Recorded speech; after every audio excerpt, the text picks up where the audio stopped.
తీసుకొని ఉండాలి. దుడ్డు మా చిన్నాడికి తీసుకోమని చెప్తా ఉండదమ్మా. మరొట్టంటప్పుడు ఏం చేయాలా? అర్థమైంది, అదిలే దుడ్డు కట్టాలా.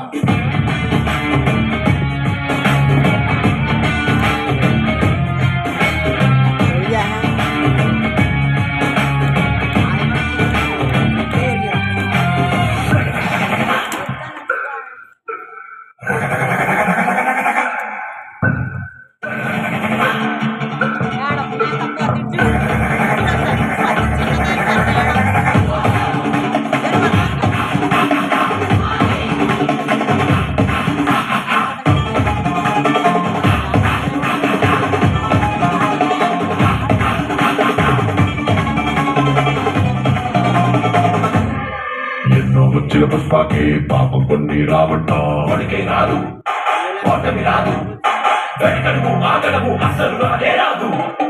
అన్ని ఉన్న పుష్పకి పాపం కొన్ని లేవట లేదు, బెంగే లేదు, దండ పెడితే దేవుడికే, సన్నాము కొడితే గురువులకే, కాళ్ళు మొక్కితే అమ్మకే రా.